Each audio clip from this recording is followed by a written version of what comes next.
Mais donc on démarre avec Philippe de Sertine, l'économiste, le professeur de finance, le grand basculement. Donc Philippe, hein, voilà le titre de votre bouquin. Et vous croyez au monde d'après?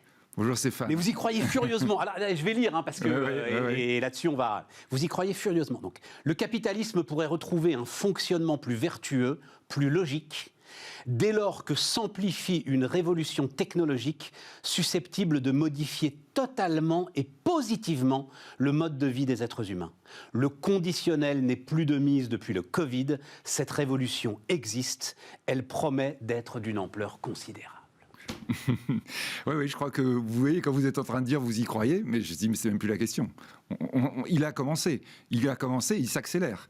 Et je crois vraiment que nous sommes à un moment absolument tournant de l'histoire. Il va falloir me convaincre parce que j'ai pas été à fond convaincu en lisant le bouquin. Alors donc je vais vous reprendre, on va reprendre un certain nombre de chapitres, mais nous sommes déjà dedans. Et d'ailleurs, entre parenthèses, si vous avez besoin juste d'être convaincu, vous regardez les marchés financiers. Vous me direz, les marchés financiers disent pas toujours le vrai, mais c'est impressionnant la manière dont les marchés financiers ont évolué, notamment depuis 1 an et demi, c'est-à-dire depuis le début du confinement, c'est-à-dire l'idée que la valeur va à la data en ce moment. C'est-à-dire que la data, c'est en réalité l'ouverture de ce nouveau monde du point de vue très, très concret. Et l'idée du livre, effectivement, c'est non seulement avoir la vision la plus large possible, on pourra évoquer quand même la question du monde d'après, juste, c'est l'idée que... Ah mais on a une demi-heure, là, voilà, on va l'évoquer. C'est aussi que l'Occident est aujourd'hui dans une idée de substitution de leadership, on va dire, pour pas dire déclin, parce que le mot m'embête plus, mais enfin, on va dire, on est dans l'arrivée de la Chine et de l'Asie. Ça, le monde d'après, on y est déjà, mais on est dans un monde d'après aussi, beaucoup plus fondamentalement, dans la façon de vivre, dans la façon de produire, dans la façon d'envisager la valeur économique. La valeur économique aujourd'hui, la valeur du PIB, n'a jamais été aussi remise en question. Ouais. Nous sommes à 2 doigts, effectivement, d'avoir un recalcul complet de la façon dont on va représenter la croissance. Prenons parce que vous avez une phrase formidable. Alors, mais vraiment, enfin, c'est quelques mots. Celle-ci vous a convaincu. Non, mais parce que tout à coup, c'est ce qu'on essaye de concevoir, vous le concevez en une phrase. Nous vivons, alors nous, monde occidental évidemment, ouais. Une sorte d'aboutissement stérile de la richesse. Oui. C'est magnifique, Philippe. Oui, non, mais vraiment, merci. Aboutissement stérile de la richesse, ce qu'on appelle en économie les rendements décroissants. C'est ça, en fait, le monde dans lequel on est rentré un petit peu. Oui, même peut-être au-delà. J'utilise beaucoup l'histoire dans le livre. Énormément. Je fais beaucoup d'allers-retours. Vous allez voir, on va apprendre plein de trucs. Je fais beaucoup d'allers-retours dans le passé, non pas en disant c'est une reproduction du passé, parce que la pire des choses avec l'histoire, c'est imaginer qu'elle va se reproduire. Sinon, ce serait trop beau. Hein, on aurait déjà tout inscrit. Non, elle est à chaque fois l'histoire utile pour les leçons qu'elle nous apporte par rapport à une situation totalement différente, totalement inédite, qui a tendance effectivement aujourd'hui à nous désarçonner. Oui, je pense qu'on est à un aboutissement stérile de la richesse, hein, pour reprendre cette formule qui mais la mienne. Elle est magnifique. Mais non seulement parce que vous évoquez par les rendements décroissants, mais par un élément à mon avis beaucoup plus important, c'est le fait que ce déclin de l'Occident fait qu'en Occident on produit de moins en moins de richesses, et ça depuis 30 ans, et on va dire la crise de 2008 est déjà en réalité une crise provenant de cette diminution de la création de richesses par l'Occident, et en face, on va dire, pour essayer de compenser, pour essayer de conserver un peu notre avance, eh bien nous émettons de la monnaie. Et là, ça c'est quelque chose d'absolument passionnant, parce que on va dire tous les grandes fins d'empire, et d'empire mondial, je parle, hein, effectivement, le premier empire mondial, c'était l'empire espagnol du siècle d'or. Eh bien, alors là, ils produisent de la monnaie parce que la monnaie, l'or arrive d'Espagne, du Nouveau Monde. Ça, je pensais pas qu'on. Mais c'est 1560. Vous racontez. Ouais. Je ne savais pas ça. Ouais, c'est incroyable. Racontez l'effondrement de l'empire espagnol. L'effondrement de l'empire espagnol, c'est que en fait, tout le monde s'arrête de travailler et de produire. Pourquoi ? Parce que l'argent est gratuit. Quand je dis l'argent, d'ailleurs, c'est l'argent et l'or. Vous savez, c'est ce fameux film. Parce que c'est l'or qu'on ramène des conquêtes, c'est ça ? Bien sûr. Donc, oui, qui arrive c'est même plus la conquête. Maintenant, c'est la colonie américaine. Vous avez les galions d'or qui arrivent tous les jours, qui débarquent de l'or. Hein, je raconte effectivement les multiplications par 3, par 5, par 8 des stocks d'or et d'argent en circulation. Résultat, il y a tellement de monnaie que les gens se disent qu'ils sont riches. Ils sont riches parce qu'ils ont de la monnaie. Enfin, vous voyez évidemment là le parallèle avec notre époque. Mais non, parce qu'ils ont de l'or là à ce moment-là, donc ils sont vraiment riches. Mais non, ils sont pas riches si vous produisez rien avec. Vous voyez, c'est le fameux film la folie des grands d'or, de l'or, Monsignor. Oui, absolument. Les gens meurent d'avoir trop d'or, c'est-à-dire ils ont de l'or, ils s'imaginent qu'ils peuvent s'arrêter de travailler. Pire encore, ils peuvent s'arrêter d'investir, ou plus exactement, ils n'investissent plus que dans les véhicules qui ramènent l'or, c'est-à-dire en l'occurrence non pas les véhicules de notre époque, hein, c'est-à-dire les véhicules financiers, mais les galions. Et donc vous êtes dans une approche totalement stérile qui va faire s'effondrer sur elle-même l'Empire espagnol. Ce qui est intéressant... Et vous dites, on a un problème Et vous dites, c'est l'amiral de l'époque a le rôle du banquier central aujourd'hui. Exactement, c'est ça, exactement. C'est lui qui apporte l'argent, donc on se dit cet homme-là, il nous apporte la richesse. Non, il apporte l'argent, ça n'a rien à voir. Si vous avez de l'argent mais pas de richesse, votre argent vaut rien. Et donc là, on est bien dans la question qui se pose actuellement. Effectivement, quand on va dire les taux sont à zéro, l'argent est gratuit, on met de l'argent, alors que l'Occident ne produit plus. C'est l'Occident qui met le maximum de dette. Eh bien, nous sommes effectivement au bout d'un processus. Et quand on rapproche à d'autres époques, j'évoque aussi l'époque de l'Angleterre, grande dominatrice du 19e siècle, on a la même chose. La finance qui domine au moment où vous produisez plus de richesse. Eh bien, nous sommes exactement à ce point-là aussi, nous, occidentaux. Philippe, tu contestes cette idée qui est quand même maintenant à nouveau aux États-Unis, en partie d'ailleurs provoquée par les baisses d'impôts de Trump, à nouveau une augmentation de la productivité, que l'Amérique se soit remise quand même à produire un petit peu plus que ce qu'elle pouvait faire il y a 10 ans ? Alors heureusement, un peu plus, parce que vu, on va dire, la trajectoire qui était la sienne, il valait mieux qu'elle réagisse rapidement. L'Amérique est différente, enfin les États-Unis sont différents de l'Europe pour une raison à mon sens fondamentale, c'est qu'aux États-Unis, ils misent massivement sur l'économie de demain, notamment sur la data. Ça, c'est un grand élément fondamental qui a dopé le marché Nasdaq, le Nasdaq que nous n'avons pas en Europe. Les États-Unis ont des géants de demain, nous n'en avons aucun. Ouais. Les États-Unis ont des entreprises à 1000, 2000 milliards de capitalisation. Nous, en Europe, la plus grosse capitalisation que nous ayons, c'est 270 milliards. Et c'est LVMH, le luxe. Alors, super, parce qu'on vend en Asie avec le LVMH. Mais malheureusement, on voit bien la capitalisation. Quand on dit, oui, super, hein, vous allez pouvoir vendre un petit peu de sac Vuitton, il est clair, ou Chanel, ou je ne sais pas quoi. Il est clair que ce n'est pas notre marché qui va l'alimenter, ce n'est pas notre consommation intérieure. On voit bien, là, tous les sonflements, on va dire, des anciennes puissances dominantes. C'est plus chez elles que ça se passe. Mais si vous arrivez, effectivement, à vendre ailleurs, alors là, ça va. Donc, on est bien dans cette idée-là où, je dirais, du point de vue global de l'économie d'avant, de l'économie issue des deux grandes révolutions industrielles et particulièrement, on va dire, du modèle créé à partir de la Seconde Guerre mondiale, là, on va dire, l'histoire est déjà faite. Oui, non, la baisse de productivité, c'est fini, ça. On n'en parle même plus parce que nous sommes dans un autre monde qui commence. Ça veut dire que, bien sûr, que les Américains, comme nous, sont dans une logique où si nous regardons que le rétroviseur, on va dire, c'est tragique. On a, et d'ailleurs, mes collègues américains sont tellement imprégnés, et là, je parle aussi de la pensée dominante, des élites dominantes. Ça, vous le revoyez dans le passé. Les gens qui ne se regardent qu'eux-mêmes et qui disent, vous savez, ça va être la stagnation séculaire. Attends, Philippe, on a le temps. Donc, nous, on a à chaque fois un tiroir. Est-ce que ça aussi, c'est un tiroir que je voulais ouvrir avec vous? Restons sur la data. Ouais. Mais la data, il y a 15 ans que j'entends parler de la data, Philippe. C'est-à-dire que Google, Apple, Amazon, ce sont des géants du monde d'avant. Si on a un monde d'après, post-Covid, c'est pas ces entreprises-là qui vont construire ce monde d'après. Alors ça, c'est intéressant. Ou dans votre... Alors, c'est quoi votre entièrement d'accord. C'est-à-dire, en réalité, non. Ils sont de la première génération. Comme le digital, c'est pareil. Depuis 15 ans, cher Stéphane, bien sûr. Toutes les émissions que vous faisiez, les gens qui vous disaient la révolution digitale. Oui, non, sauf qu'il s'est passé Covid. Il s'est passé Covid, c'est-à-dire que d'un seul coup, quand on a arrêté l'économie, alors là, c'était un test qu'on pensait jamais faire du point de vue de l'économie mondiale, on l'arrête, et là, on a une réinvention en direct, une réinvention bricolée d'ailleurs, parce que s'il n'y avait rien de vraiment prêt, tout d'un coup, on voit ce que ça veut dire le digital. Ouais. Ça veut dire le digital, ça veut dire tout d'un coup que vous déplacez plus.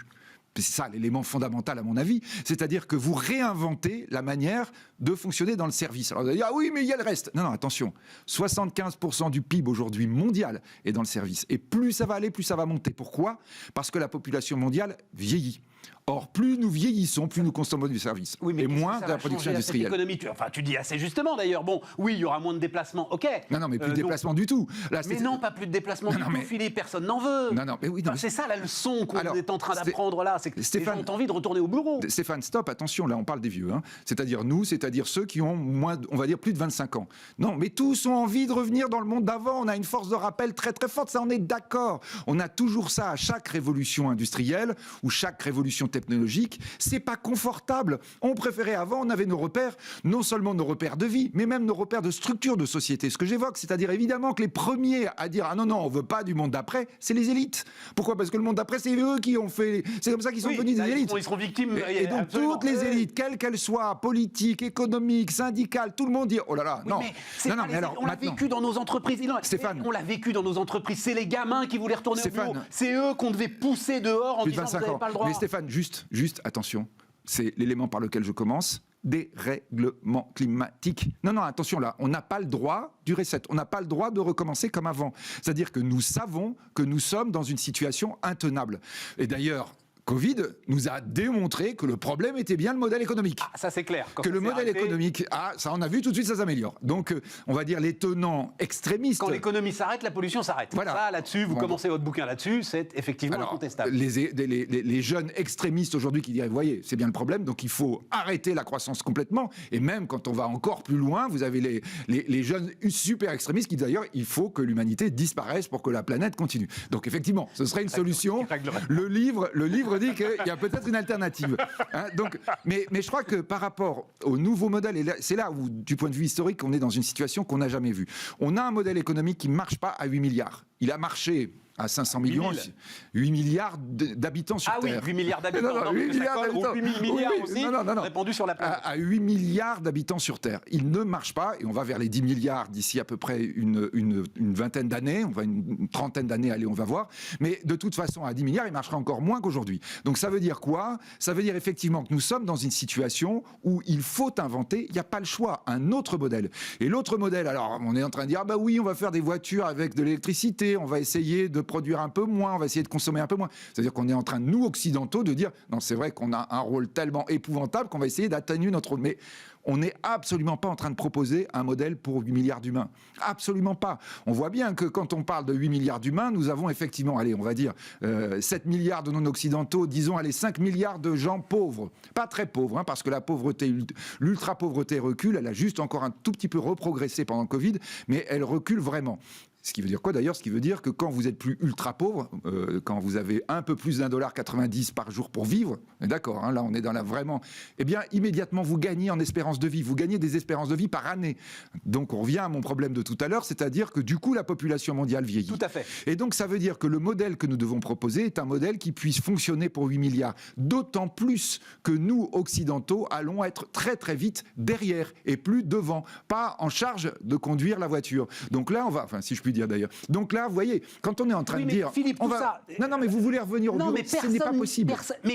Possible. Personne n'ira vous contester là-dessus. Le sujet, c'est que je ne vois pas, et je n'ai pas vu dans votre bouquin, qui est alors hyper pédagogique, énormément d'histoire, on va en reparler, j'ai pas vu les germes. Ah bah si, pourtant je vais vous les donner. Alors allez, non mais comment faire en sorte que notre comportement change quand on a tous envie, absolument non, pas tous. Non, c'est pas vrai. Non, Stéphane, je suis désolé. Tourner la page de ce Covid. Oui, non, mais tourner la page, ça ne veut pas dire revenir à la page d'avant. Et ça, pour le coup, justement, c'est ça le grand changement. Tu ne forcer les gens, Philippe. Non, mais c'est pas la question, justement. C'est ça l'élément fondamental. Même discussion avec Jean Covici. Vous ne pouvez pas forcer les gens. C'est pour ça que Covid a été une expérience absolument inouïe. Parce que les gens, les vrais gens, la base, vous, moi, on a commencé à vivre différemment. Jusqu'à maintenant, on disait en théorie, il va falloir qu'on vive différemment. Mais tout le monde disait. Pas aimé. Mais vous rigolez ou quoi ? Vous avez adoré vivre ? Non, mais vous êtes en train de voir ce qui se passe là aujourd'hui. Vous êtes en train de vous rendre compte que là, par exemple, juste sur la France, mais je vous parle au niveau mondial, vous avez toutes les villes moyennes qui voient leur immobilier qui monte. À votre avis, pourquoi ? Parce que vous avez tous les Parisiens, en particulier jeunes, qui peuvent, on est d'accord, faut pouvoir, qui sont en train de dire je pars. Vous avez noté quand même les entreprises qui sont en train de dire oui, je vais découper en deux pour le moment les immeubles que je reçois. Là, on est en train de dire il va falloir avoir des approches dans lesquelles on propose au moins la moitié du temps en télétravail. Mais vous vous rendez compte ce que ça veut dire ? C'est-à-dire qu'on est lancé. Énorme, Philippe, c'est pas énorme. Pas du tout. Ça veut dire que nous sommes lancés dans un processus qu'on n'arrêtera pas. Je vous le dis vraiment parce que j'avais déjà travaillé là-dessus il y a 10 ans. En vérité, je vous le dis. Oui, c'est pour ça que j'ai souri. C'est pour ça que j'ai souri. Ça avait un côté un peu prophétique. Mais là, c'est même pas prophétique parce qu'on est bien dans une vague qui est lancée. Dans une vague qui est lancée par la base, c'est-à-dire la plus puissante qui soit. Et ça, c'est pas qu'en France, c'est pas qu'en Allemagne, c'est pas qu'aux États-Unis. Je respecte ça. C'est le truc le plus passionnant. Je l'ai beaucoup dit ici. Si tu tires le fil du télétravail, tu es saisi de vertige. Ah ben, c'est sur d'ailleurs tout ce que ça change. Sauf que je constate, et alors on a ici les professionnels de l'immobilier qui nous en parlent évidemment, les professionnels des services généraux qui nous en parlent évidemment, l'ensemble. Je constate que si tout cela bouge, ça mettra des dizaines d'années à bouger, Philippe. Covid. Or, ton urgence écologique ne peut pas attendre des dizaines d'années. On est d'accord. Sauf que Covid a montré que c'était pas des dizaines d'années qu'il fallait. C'est-à-dire que d'un seul coup, on s'est Tu penses que c'est une dynamique qui est partie et qu'on n'arrêtera pas ? Absolument. Et je crois que cette dynamique, on ne mesure pas encore à quel point elle va nous obligés à basculer littéralement. Et là, pour le coup, il y a un gros avantage à la situation actuelle, qui est l'autre élément que j'évoque, c'est le niveau de dette. Ce que j'évoquais tout à l'heure. C'est-à-dire on est dans une situation qui est intenable d'un point de vue économique. Et là, on peut dire tout ce qu'on veut. Moi, je ne suis pas banquier central, je ne suis pas responsable d'un marché financier, je ne suis pas grand banquier ou grand assureur, je ne suis pas président de la République. Je peux me permettre de dire la vérité. Là, pour le coup, on en est sûr. Au niveau de dette que nous avons, avec le niveau de croissance qui est en face, avec la croissance traditionnelle, ça ne marche pas. C'est-à-dire soit on est obligé d'avoir un énorme reset, c'est-à-dire une inflation, soit on est obligé d'avoir une énorme crise financière, ce qui d'ailleurs n'est pas complètement exclu, on peut l'avoir un peu plus vite compensé. Il y a 10 ans qu'on se parle avec grand plaisir. Il y a 10 ans que tu me dis que le niveau de dette est intenable. Oui, et ça fait 10 ans qu'on l'accumule et qu'on l'augmente. Et qu'on tient avec, et que même on peut en rajouter 20% à l'échelle mondiale. Et la Stéphane, on revient toujours à ma question historique. Oui, quand on est sur 10 ans, on dit « Oh, vous vous rendez compte, c'est tellement long, 10 ans. À notre époque, on te calcule en secondes. » Non, quand vous êtes en train d'avoir juste une focale un peu plus longue, vous voyez que des situations comme ça, on en a connu dans le passé. Les Espagnols, quand ils avaient leur argent gratuit, ils étaient persuadés qu'ils avaient trouvé la solution pour être maître du monde. 1560, et oui, et d'un seul coup, eh bien, vous êtes rincés. Nous sommes dans une situation où, objectivement, je sais bien que ça va faire mal à la tête aux gens qui nous regardent, qui sont en train de bosser et tout, mais objectivement, quand dans votre pays, quand dans votre zone, on produit de moins en moins de richesses, on produit que de la dette, et on vous explique, alors en particulier en France, on vous explique que vous inquiétez pas, le banquier central va continuer comme ça, mais oui. Et il le fait de façon absolument pas linéaire et absolument pas, on va dire, répartie de façon égalitaire. Philippe, votre système est mort. Votre système est mort. Alors ça pourrait être paniquant. Sauf que nous sommes dans un moment de rupture qui va permettre de remettre les choses en place. Ce qui est en train de se passer, c'est pourquoi, Stéphane, je pense qu'il faut vraiment vous convaincre qu'on ne parle pas d'un truc lointain là.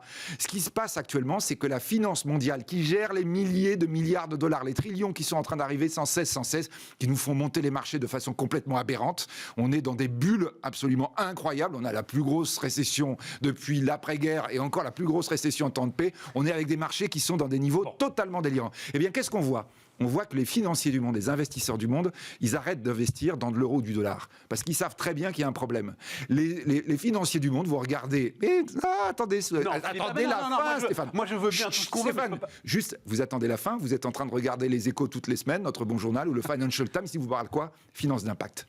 C'est-à-dire quand vous êtes en train d'investir dans de l'impact, toute la finance mondiale est en train de se tourner vers l'impact. L'impact, ça veut dire quoi ? Ça veut dire que je ne cherche pas de l'euro ou du dollar parce que de toute façon, je sais que ça ne veut rien dire. En revanche, de l'impact, ça c'est du concret. C'est ça que me demandent mes clients. Ils me disent, dans quoi t'investis ? Oui, je vais t'expliquer combien ça te rapporte en pourcentage. Non, je ne veux pas savoir. Les taux sont aberrants, la liquidité est aberrante. Dis-moi réellement dans quoi t'investis. Et là, on dit en ce moment, maintenant, l'impact. Je vous répète, c'est en train de monter comme une vague incroyable. Et ça fait un an, ça fait pas longtemps. C'est-à-dire que Covid a accentué les choses. Il y a une accélération là-dessus, j'ai aucun doute. Mais phénoménal. Tu as absolument raison. Phénoménal. Mais ça va. Alors, j'ai pas le chiffre en tête. Malheureusement, je pensais pas qu'on partirait là-dessus, mais c'est passionnant. Et d'ailleurs, on va prolonger un peu plus longtemps cette discussion. Mais c'est quoi ? C'est, 5-6% aujourd'hui de l'investissement du monde qui se fait en impact. Non. T'en as encore plus de la moitié. T'as encore aujourd'hui... Stéphane Soumier, non. Mais Philippe de Sertine, les États européens ont émis combien ? Vont émettre, 500, 1000 milliards de dettes encore sans doute cette année. Ce que je dis dans... Elle va être avalée, cette dette, par la finance mondiale. La Banque Centrale Européenne n'a même pas énormément d'efforts à faire en ce moment. Ce que je dis, la question de l'État, on s'en fiche parce que le financement public dans des moments comme ça n'a pas d'intérêt. En revanche, ce qu'on voit dans tout le financement privé, et là pour le coup c'est vraiment la spécialité qui est la mienne, en dehors d'écrire des livres, je suis en train de travailler par exemple sur les questions d'impact. Je vais faire, vous voyez, le Forum pour l'investissement responsable va nous demander à la fin du mois de juin de faire une simulation en disant on a des fonds, mais là quand on parle des fonds, on parle des grands gestionnaires de fonds. On parle des gestionnaires de fonds qui gèrent des trillions. Ils sont tous en train de dire non, c'est pas verdissement partiel, c'est pas 6%, c'est 100%. C'est-à-dire qu'on est plus... BlackRock va mettre 100% de son investissement dans des actifs à impact. Exactement. Enfin, en tout cas... Mais dans 20 ans, Philippe, pas maintenant. Stéphane, vous vous rendez pas compte ce qui est en train... Là, c'est le problème des économistes en général, c'est que vous n'ouvrez pas les fenêtres sur le monde de la finance. Le monde de la finance, c'est là, et c'est d'ailleurs, je fais une plaidoirie à la fin en disant, je dirais, c'est pas le monde de la finance qui est fou. D'ailleurs, je dis, c'est même pas le capitalisme. On n'est pas en capitalisme. On n'est pas en capitalisme. Quand vous êtes en train d'injecter la liquidité pour que les marchés montent sans cesse, on n'est ni dans de l'économie libérale, non du capitalisme. On est dans la fin d'un empire occidental qui fait effectivement ce qu'on a vu dans toute la fin des grands empires, faire de l'artificiel pour essayer de laisser penser qu'il est toujours dominant. Mais dans ce moment-là, vous voyez quoi en ce moment ? Vous voyez toute la finance mondiale qui est en train de se tourner. Alors on va appeler ça green, développement durable, tout ce que vous voulez. Non, c'est très bien. Impact. C'est le mot générique aujourd'hui. Exactement. Eh bien, là, on voit que les gouvernements. Philippe, le gouvernement, on s'en fiche. Non, on s'en fiche pas. Rendons hommage à la merveilleuse Olivia Grégoire qui était à votre place hier, qui a lancé sa plateforme. Qui a lancé sa plateforme impact.gouv.fr. Voyez. Non, super, bravo. Mais c'est vous dire si votre terme il est générique et compris maintenant. Mais on est d'accord. Mais sauf que de l'autre côté, on n'est pas justement dans le truc un tout petit peu comme on a eu les green bonds, que j'évoque aussi à un moment donné. Ces éléments, au départ, on disait, tiens, on va essayer de changer le monde. Alors quand vous êtes à 250 milliards de green bonds sur 250 000 milliards de dettes, vous dites, oui, ok, il faudra 100 ans. Et là, vous avez la pauvre Greta Thunberg qui pleure à la tribune des Nations Unies en disant, mais vous vous rendez pas compte, qu'on a des accidents climatiques de plus en plus fréquents. Donc là, on est avec un changement d'une profondeur incroyable qui s'accélère parce que la base y va et qui va s'accélérer encore parce que tous les investisseurs du monde n'ont plus le choix. Ils y vont tous. Et là, pour le coup, c'est vraiment le monde de la finance que je connais bien. Je peux vous garantir que depuis un an, c'est incroyable.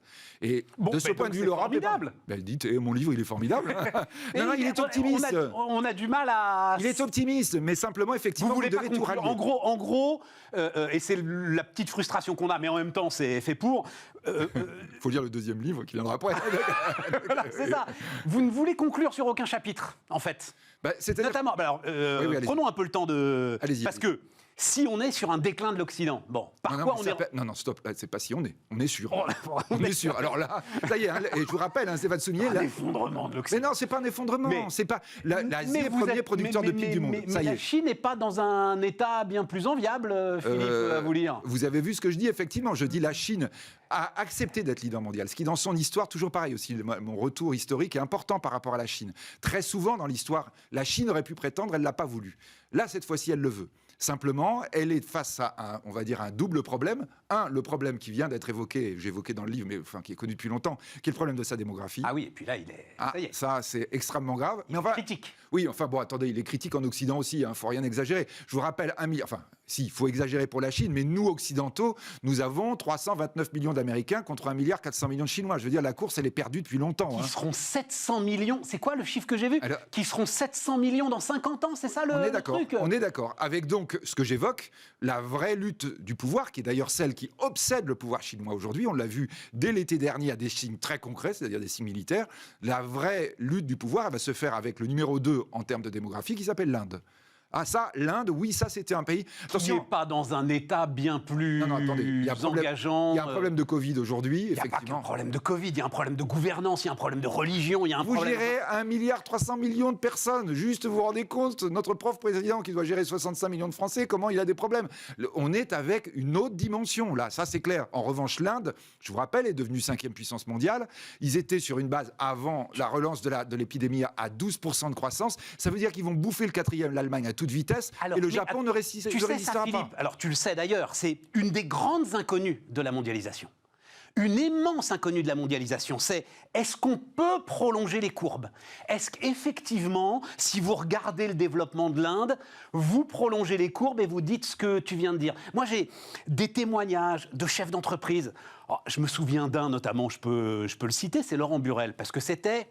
Il y a presque plus de 10 ans. Vous connaissez Laurent Burel, Plastic Omnium. Bien sûr. Laurent Burel qui désinvestit l'Inde. Je dis, mais Laurent, qu'est-ce qui se passe ? Mais vous êtes fou ? Il me dit, c'est ingérable. Je vais le dire avec un peu de brutalité, pardon, mais c'est comme ça. Vous voulez pousser un mur.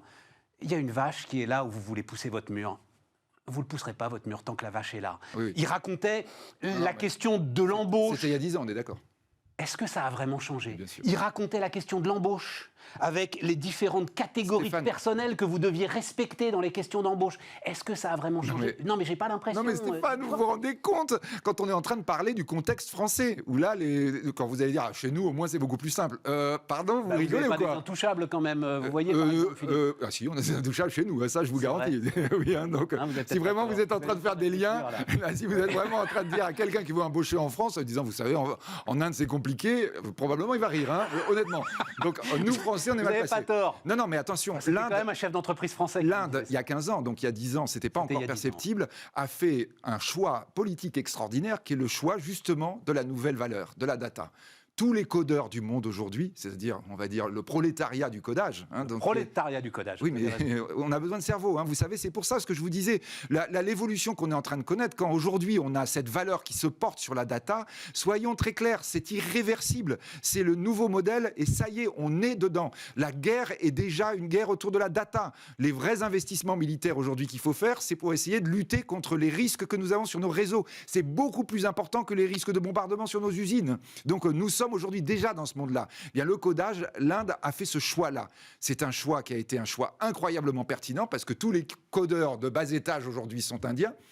C'est un choix que n'a pas fait la Chine. La Chine est toujours sur un modèle. C'est pour ça que j'évoquais tout à l'heure la deuxième faiblesse après la démographie de la Chine, c'est que sa puissance, sa montée en puissance, et elle va pulvériser la croissance américaine, ça fait aucun doute.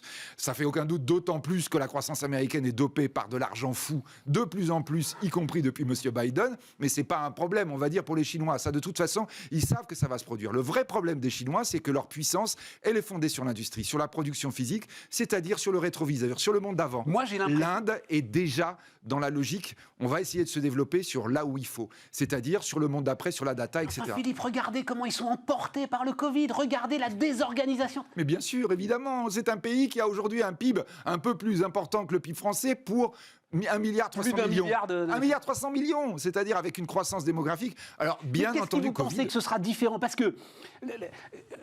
C'est très très intéressant ce qui se passe en Chine en ce moment. Toute cette affaire autour des semi-conducteurs, déclenchée d'ailleurs par Donald Trump. La Chine qui tout à coup est bien obligée de révéler qu'elle n'y est pas, qu'elle a énormément de retard sur... Nous non plus.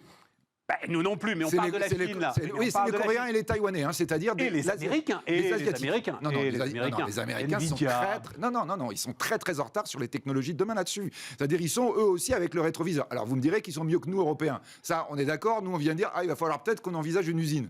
Mais c'est trop tard. Je veux dire, mais c'est trop tard. Ouais. Vous voyez, et là, vous êtes bien sur toutes les technologies. Mais attendez, je veux finir. Allez-y. La façon dont ils dévorent leurs enfants, la façon dont ils traitent Jack Ma et l'ensemble de ce qu'il a fait aujourd'hui. Enfin...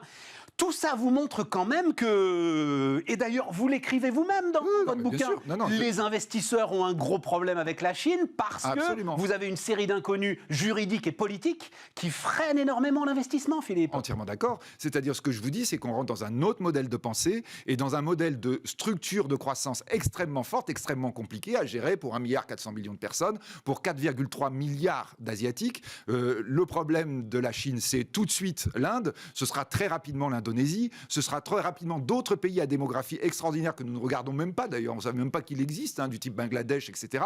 C'est-à-dire des pays qui vont avoir un potentiel de développement extraordinaire. Et ce que je dis d'ailleurs, c'est que là encore, alors là, si je vous parle de ça, vous allez tomber dans les pommes en disant mais comment voulez-vous qu'ils J'ai de la marge. Je vais parler de l'Afrique. Ce que j'évoque, l'Afrique, évidemment, c'est la démographie du 22e siècle. Et l'Afrique, aujourd'hui, nous devons penser le 22e. C'est que dans...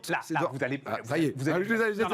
8 décennies, le 22e siècle, ça va arriver très très vite. Donc, depuis que je fais ce métier. Oui, mais ça fait pas longtemps. Vous êtes non, tout jeune, ça fait pas Stéphane. longtemps, mais ça à fait l'échelle de l'humanité, c'est tout petit. Depuis que je fais ce métier, ça va être la décennie de l'Afrique. Ça va être l'année de l'Afrique. Bon, là, je repousse. Je vous dis, c'est le siècle. Donc, ça me laisse un tout petit peu de marge. Mais là encore, et chacun d'entre nous va le regretter évidemment. Et c'est ça qui crée des déséquilibres mondiaux d'ailleurs, qu'il va falloir adresser de manière très urgente. Mais sans arrêt. Alors, il y a des éléments exogènes qui les font retomber. Sans arrêt, il faut que j'arrive à vous répéter. L'Asie est passée devant nous. La démographie a repris le contrôle de l'économie. Ça y est, c'est fait. Je ne vous parle pas de futur, je ne vous parle pas d'avenir, je n'essaie pas de vous convaincre, je vous mets juste des chiffres sous le nez. Ça y est, l'Asie, 4,3 milliards, a une croissance que nous ne rattraperons pas, que nous ne rattraperons jamais. L'Afrique a une croissance démographique qui va lui permettre d'avoir l'élément, la matière première indispensable dans le nouveau modèle qui s'appelle les cerveaux. Donc notre idée, nous, quand nous sommes présents en Afrique, par exemple, c'est de dire, au lieu de dire, il va falloir... Bon, on a des pénuries épouvantables à court terme sur le cuivre, sur le zinc, sous tout un tas d'éléments de matière première. Ça va être le problème de notre reprise dans l'année qui vient. Mais la vraie question, dans la période un peu plus lointaine, c'est de dire comment on va gérer éventuellement notre position sur les cerveaux, sur l'éducation, sur la formation. Nous devons... Je dis ça à tout ça parce que... Attends, ça s'appelle le grand basculement. Tout ça, ça n'a rien à voir avec... Avant ou après le Covid, Philippe, c'est des lignes de force que vous décrivez là. Et quand même, Stéphane, c'est exactement ce que je dis. Je dis Covid est juste un accélérateur. Et c'est pour ça d'ailleurs, révélateur de je me permets évidemment cette formule un peu rapide en disant bien entendu qu'une tragédie n'est jamais une chance. Mais je dis l'avantage de Covid, c'est que tout d'un coup, ça fait un facteur d'accélérateur incroyable de tout ce que je suis en train d'évoquer. Et que ce facteur d'accélérateur, à mon avis, marque le début du XXe siècle. Alors attends, parce qu'il y a quand même il y a des trucs qui m'ont vraiment intéressé. Et il y a notamment, tu as une phrase aussi assez géniale. Quand une révolution triomphe, c'est toujours quand les forces de l'argent l'ont décidé. Ouais. Absolument. C'est-à-dire, c'est pour ça que je dis aujourd'hui, le fait... compris la révolution bolchevique, Philippe les forces de l'argent, il regarde avec un grand sourire. Mais oui, bien sûr. Non, mais les forces de l'argent, elles avaient l'air hostile à ce truc-là. 1900 quoi 17, ouais. Oui. Vous vous souvenez quand même que les forces de l'argent, là, pour le coup, elles avaient à faire d'un côté ou de l'autre. On est d'accord. La révolution bolchevique, si vraiment qu'on vous revienne... Ah, voilà, ouais, d'accord, ok. Ah oui, là, vous aviez des gens qui avaient intérêt que la Russie s'arrête, on est d'accord. Donc ça, c'était une autre époque, c'est une époque de guerre qui, je l'espère, ne reviendra pas. Et quand vous avez la guerre, vous avez les forces de l'argent qui sont derrière... Qui s'occupent de la guerre. Oui, oui, comme d'ailleurs toutes les forces. Oui, non, mais sinon, c'est vrai mais sinon, à part ça, donc, mais même, enfin... Y compris la nôtre formidable de 1789. Oui, évidemment. Enfin, alors là, on est bien d'accord. C'est même l'archétype de la révolution. Mais vous prenez les autres, 1830 et 1848. Alors là, vous avez tous les éléments où, effectivement, on manipule... Enfin, non, allez, on manie. Je vais essayer d'être moins cynique. On manie tout un tas de très, très belles images qu'on présente à nos enfants et peut-être parfois jusqu'au reste du monde. Mais quand vous regardez concrètement comment ça s'est passé, on est quand même avec des choses qui sont très rationnelles d'un point de vue économique. La grande différence, c'est qu'à l'époque, les forces de l'argent avaient intérêt à libérer les individus. Je crois que là, aujourd'hui, elles n'ont plus intérêt. Je crois que les forces de l'argent, d'abord, répétons-le, elles sont complètement perdues parce que nous avons cassé les boussoles de l'argent. Et ça, c'est un élément, effectivement, qui, historiquement, c'est déjà produit, ce qu'on avait dit tout à l'heure. Et donc là, les forces de l'argent, elles se retrouvent dans une situation où, je le répète, elles cherchent quelque chose de dur sur lequel elles peuvent s'accrocher. Et c'est la transition énergétique. Et c'est l'impact. Non, mais vous allez plus loin. Oui, qu'est-ce que j'ai dit, mon Dieu? Oui. Parce que vous dites, arrêtez avec la transition énergétique, ça suffira pas. Mais exactement, parce que je pense que la transition énergétique, c'est cette façon habile, politique, de parler aux gens, aux vrais gens de la rue, en disant il va falloir changer quelque chose. Comme on a toujours changé d'énergie, on se dit ah bah oui, c'est ça la solution. Non, ça c'était les 200 dernières années où le problème était la production physique. Maintenant, le temps qui vient, c'est le problème du service. Ce n'est plus l'énergie en tant que telle qui est au cœur du problème. Et ce que je dis beaucoup, voyez, c'est-à-dire que la question du mouvement, la question de la production vous pose le problème de l'énergie. Quand vous ne bougez plus, le vrai problème, c'est le transfert de la data. Philippe. Et quand on dit d'ailleurs au passage, juste peut-être parce que tout ça, c'est toujours une critique, on me dit, mais vous vous rendez pas compte combien consomme d'énergie la data. C'est là-dedans que vous avez, je vous annonciais tout à l'heure, vous annonciez les progrès qui sont encore possibles dans la data, qui n'ont rien à voir avec aucune autre dimension de l'activité humaine actuellement. Je parle par exemple du quantique, je l'évoque, et tout ce qui est autour de l'intelligence artificielle, etc., qui sont des premières marches. Mais là, vous êtes dans des progrès tout de suite, qui sont prêts, qui sont des progrès absolument vertigineux. Et donc, par exemple, quand on va dire... Vous allez voir les chiffres, restez encore une dizaine de minutes et vous allez voir les chiffres que nous donne mais c'est le chercheur quantique qui je vous dis ça, est en train en France de travailler là-dessus. Ça défie l'imagination. Absolument. Et quand ça défie l'imagination, ça veut dire que nous sommes sur des économies dans le mode de fonctionnement que nous ne pouvons même pas imaginer. Exactement comme quand vous étiez à cheval, vous ne pouviez pas vous imaginer la vitesse supersonique. L'autre grande thèse, y compris pas forcément d'ailleurs de sectaires qui veulent la destruction de l'humanité, mais j'entends beaucoup quand même, ou désespérés, rapport de l'Agence internationale de l'énergie, faut une baisse de PIB de 7,5% par an pendant 15 ans pour... Alors, c'est impossible. Alors Stéphane, vraiment, c'est pour ça que j'espérais quand même que vous soyez convaincu un peu plus, parce que du point de vue très très concret, là pour le coup, l'expérience Covid est vraiment passionnante, et on est en train de commencer à la mettre en place en France. Je dirais non pas parce qu'on l'a décidé, mais parce que les gens le veulent. Ils commencent à voter avec leurs pieds. C'est-à-dire que quand vous êtes en train de plus bouger tous les matins et tous les soirs pour aller à votre bureau, ce que j'évoque là longuement, c'est le fait que nous avons dans notre déroulement historique transformé l'usine physique en usine à service.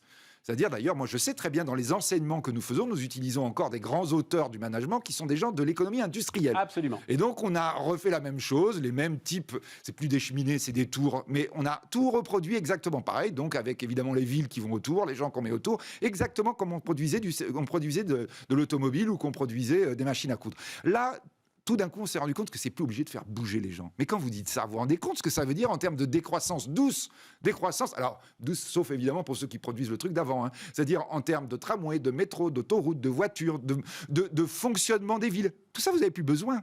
C'est ça qu'évidemment, le grand vertige qu'on a aujourd'hui, la grande force de rappel, c'est ce que vous disent toutes les personnes aujourd'hui quand vous les interpellez sur ce qui se passe, quand vous dites télétravail. Vous dites, mais vous vous rendez compte les conséquences ? Ben oui, mais bien sûr, je me rends compte des conséquences. Mais quand je suis en train de vous dire qu'il faut changer de modèle, évidemment qu'il va y avoir des conséquences. La seule vraie question, je reviens aussi là, bien sûr, sur Schumpeter, sur ceux qui ont vécu la précédente grande révolution, ils vous disent, vous inquiétez pas, on est dans une course de vitesse, mais en général, ce qui va le plus vite, c'est le nouveau modèle. C'est pas la fin de l'ancien.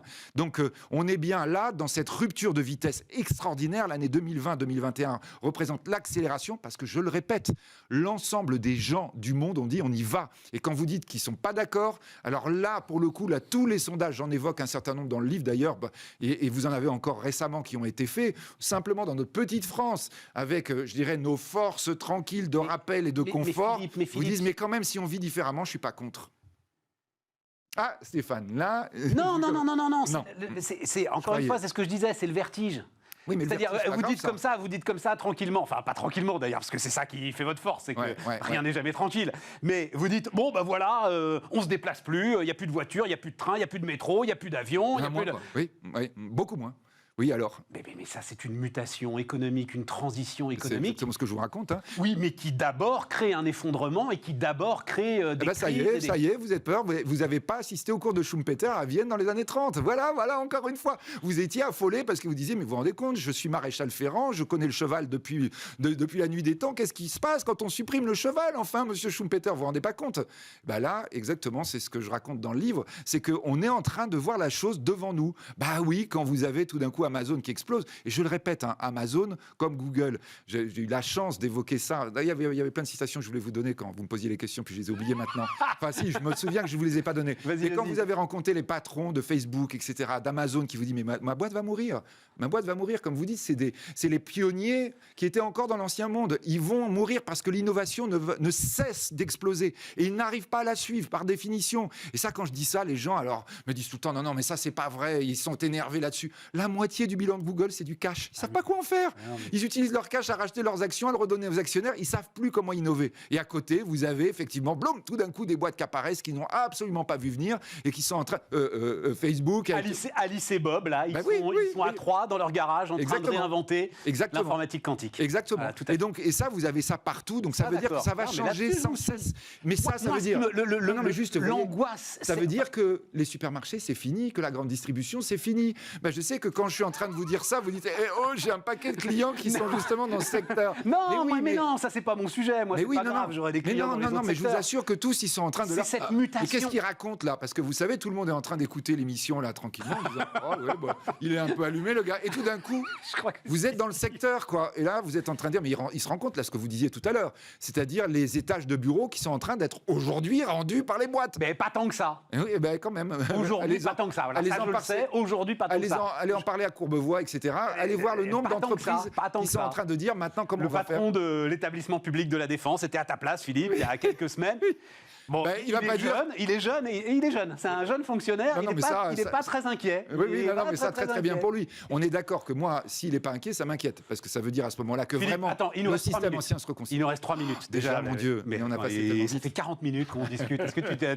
Il y a quand même quelques pages. Non, mais ça, c'est le monde d'après aussi, tu vois.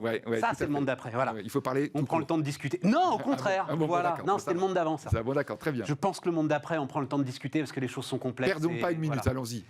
La dette. Oui, quand même. Moi, je veux pas, parce que toi, tu connais ça. 3 minutes. Oui.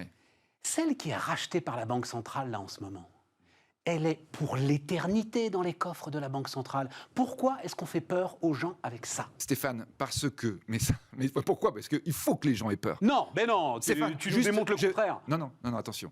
Stéphane, le problème, là, si on est vraiment sur le truc à très court terme du point de vue français, c'est que si on dit « Ah oui, mais les banques centrales, elles ont neutralisé une partie ». Non, attention. Elles ne peuvent pas dire on va remettre tout le monde à zéro. Parce que ça, ce serait une décision politique. Et bien sûr, elle la garde, cette dette. Non, c'est pas ça le problème. Elle est dans leur livre. C'est qu'aujourd'hui, quand on a eu une étude un peu théorique, mais qui est quand même intéressante, l'Allemagne met 4 ans à rembourser la dette Covid, la France 69 ans, l'Espagne 98 ans. Mais on s'en fout, on n'a pas besoin de la rembourser. Non, ça c'est exactement le problématique de l'après-première guerre mondiale, donc j'évoque, après Première Guerre mondiale, tu peux pas dire tout le monde se remet à zéro, parce que là ça veut dire quoi ? Ça veut dire que tu vas avoir des boîtes espagnoles qui vont faire couler des boîtes allemandes, qui vont faire couler des boîtes boîtes néerlandaises qui vont dire non mais attends mais je rêve. Je ne dis pas de remettre à zéro. Ça veut dire voilà, que tu laisses... tu es au niveau d'endettement où tu es aujourd'hui. Ça veut dire que tu laisses un poids différent selon les différents pays, selon les politiques qui ont été suivies avant. Ça veut dire que les cigales écervelées, elles vont payer de plus en plus cher leur statut de cigale écervelée. Ou alors, si elles ne le font pas, on est dans l'explosion des éléments monétaires. Non. Et là, pour le coup, on est peut-être aussi pas loin de ça, parce que les Américains, avec leur façon aujourd'hui de pousser jusqu'à fond le curseur de l'Espagne du siècle d'or, de dire je crée du dollar, jusqu'à ce qui n'est pas possible, là, on est clair, hein, on est en train de dire, tant pis pour vous, vous ne pouvez pas suivre, moi, je vais avoir une reprise complètement dopée, complètement artificielle, et les autres, vous allez crever. C'est-à-dire qu'évidemment, mes entreprises vont vous bouffer. Quand tu es là, tu commences à être vraiment en super danger. Donc, je crois que là, il ne faut pas se leurrer. La question monétaire, elle est d'abord le reflet, la question de la dette, elle est le reflet, de situations très différentes avant Covid. D'accord. Et de situations très différentes pendant Covid. Et donc ça veut dire quoi ? Ça veut dire que ces différences qui se sont accentuées, elles ne pourront pas être gommées ni par les uns ni par les autres. Et donc ça signifie effectivement que le problème, il va nous tomber dessus, que tu dises qu'on est 180%, ou voire même qu'on redevient à 70%, mais si les autres, ils n'ont que 10%, ça veut dire quoi ? Ça veut dire que tu es plus compétitif. Ça veut dire que dans un univers concurrentiel, celui qui est à côté de toi, qui était vertueux, il ne pourra pas dire « Ah bah alors d'accord, vous êtes comme nous, parce que vous comprenez, on a créé beaucoup de dettes ensemble, donc on va fonctionner ensemble. » C'est pas vrai. Philippe, et le fait que les meilleures choses ont une fin. Ah, c'est dommage. Hein, mais là, je sens que c'était le moment où j'allais vraiment angoisser les gens. Philippe de Sertine avec nous, et donc l'ordinateur quantique, tout de suite.